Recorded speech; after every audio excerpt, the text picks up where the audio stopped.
আহি পৰিছে আজিৰ কেইবাটাও গুৰুত্বপূৰ্ণ খবৰ। এনেধৰণৰ খবৰসমূহ নিতৌ চাবৰ কাৰণে চেনেলটো ছাবস্ক্ৰাইব কৰি ভিডিঅ'টো এটা লাইক কৰি দিব। মুখ্যমন্ত্ৰীক অপেন চেলেঞ্জ গৌৰৱ গগৈৰ। মুখ্যমন্ত্ৰীয়ে ফুচ মাৰিলে পুৰণা কেছেট বজাই লাভ নাই, এতিয়া আমি নাচিলেও আপত্তি, গান গালেও আপত্তি, SITৰ প্ৰতিবেদন ৰাজ্যৰ হাতে হাতে বিলাওক। কেবিনেটত কিয় ৰাজ্যৰ মাজত আলোচনা হওক, এই মন্তব্য কৰিছে গৌৰৱ গগৈয়ে। এই মুহূৰ্তত আহি পৰিছে আন এটা গুৰুত্বপূৰ্ণ খবৰ। বিপদ বিজেপিৰ। কোচ ৰাজবংশী এলেকাত প্ৰৱেশ নিষিদ্ধ বিজেপিৰ। কোকৰাঝাৰত কোচ ৰাজবংশী এলেকাত বিজেপিৰ প্ৰৱেশত বাধা। গোলকগঞ্জৰ ঘটনাৰ পিছতে জাঙুৰ খাই উঠিছে KSDC। কোচ ৰাজবংশী লোককো বিজেপি ত্যাগ কৰিবলৈ আহ্বান ঘোষণা কমতাপুৰ ষ্টেট ডিমাণ্ড কাউন্সিলৰ। এই মুহূৰ্তত আহি পৰিছে আন এটা গুৰুত্বপূৰ্ণ খবৰ। প্ৰধানমন্ত্ৰী অসমলৈ অহা দিনটোতে উত্তপ্ত উজনি। বিজেপিক উফৰাই দিয়াৰ হুংকাৰ টাইপাৰ। টাই আহোম যুৱ পৰিষদ অসমৰ উত্তাল প্ৰতিবাদ।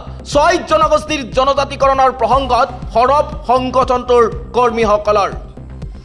মুহূৰ্তত আহি পৰিছে আন এটা গুৰুত্বপূৰ্ণ খবৰ। সাৱধান, মহানগৰীত ১৬৩ ধাৰা জাৰি। ৫জনকৈ অধিক লোক সমবেত হ'লেই পৰিব বিপদত। সমদল ধৰ্ণা প্ৰতিবাদ কৰাত নিষেধাজ্ঞা অসম চৰকাৰৰ। এই মুহূৰ্তত আহি পৰিছে আন এটা গুৰুত্বপূৰ্ণ খবৰ। শীঘ্ৰেই SITৰ ৰিপৰ্ট যাব কেন্দ্ৰীয় চৰকাৰৰ ওচৰলৈ। SITৰ প্ৰতিবেদনত বিস্ফোৰক তথ্য গৌৰৱ গগৈৰ বিৰুদ্ধে। শীঘ্ৰেই SITৰ ৰিপৰ্ট যাব কেন্দ্ৰীয় চৰকাৰৰ ওচৰলৈ, তাৰ পিছত লোৱা হ'ব সিদ্ধান্ত। এই মন্তব্য কৰিছে মুখ্যমন্ত্ৰী ডক্টৰ হিমন্ত বিশ্ব শৰ্মাই।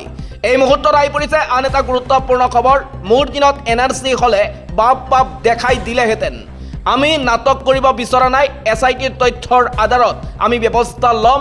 SITৰ প্ৰতিবেদনৰ ৯৬ পৃষ্ঠাত কি আছে সেয়াও আমি জনাম। এই মন্তব্য কৰিছে মুখ্যমন্ত্ৰী ডক্টৰ হিমন্ত বিশ্ব শৰ্মাই। এই মুহূৰ্তত আহি পৰিছে আন এটা গুৰুত্বপূৰ্ণ খবৰ। গৌৰৱ গগৈয়ে নিজৰ সন্তানক ভাৰতীয় নাগৰিক বনাওক, আমি বিদেশী খেদি আছোঁ। তৰুণ গগৈৰ নাতিক মই কেনেকৈ খেদিম সেয়াও চিন্তা চৰ্চা কৰিছোঁ। এই মন্তব্য কৰিছে মুখ্যমন্ত্ৰী ডক্টৰ হিমন্ত বিশ্ব শৰ্মাই।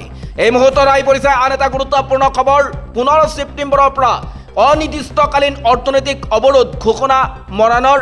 জনজাতিকৰণ আৰু ষষ্ঠ অনুসূচীভুক্ত স্বায়ত্ত শাসন প্ৰদানৰ বাবে চৰকাৰক ৭২ ঘণ্টাৰ সময়সীমা, অন্যথা বৃহৎ অৰ্থনৈতিক অৱৰোধৰ হুংকাৰ মৰাণ জনগোষ্ঠীৰ। এই মুহূৰ্তত আহি পৰিছে আন এটা গুৰুত্বপূৰ্ণ খবৰ। মুখ্যমন্ত্ৰীয়ে গাম্ভীৰ্যতাৰে কাম কৰে। মুখ্যমন্ত্ৰীয়ে অৱতৰত বিহু নাগায়। গৌৰৱ গগৈক হিৰো সংবাদ মাধ্যমে বনাইছে। এই মন্তব্য কৰিছে মুখ্যমন্ত্ৰী ডক্টৰ হিমন্ত বিশ্ব শৰ্মাই। এই মুহূৰ্তত আহি পৰিছে আন এটা গুৰুত্বপূৰ্ণ খবৰ। BTC নিৰ্বাচনৰ পূৰ্বে আমাৰ দলে প্ৰকাশ কৰা নিৰ্বাচনী ঘোষণা পত্ৰই জাতি জনগোষ্ঠীৰ নিৰ্বিশেষে ভাৰতীয় জনতা পাৰ্টীৰ প্ৰতি BTRবাসীৰ আস্থা আৰু বিশ্বাস প্ৰতিফলিত কৰিছে। এই মন্তব্য কৰিছে মুখ্যমন্ত্ৰী ডক্টৰ হিমন্ত বিশ্ব শৰ্মাই। এই মুহূৰ্তত আহি পৰিছে আন এটা গুৰুত্বপূৰ্ণ খবৰ। ৫ বছৰৰ ভিতৰত এখন নতুন BTR নিৰ্মাণৰ লক্ষ্যৰে প্ৰস্তুত সংকল্প পত্ৰ। BTR নিৰ্বাচনৰ বাবে বিজেপিৰ সংকল্প পত্ৰ উন্মোচন কৰি আৰু কি ক'লে মুখ্যমন্ত্ৰী ডক্টৰ হিমন্ত বিশ্ব শৰ্মাই।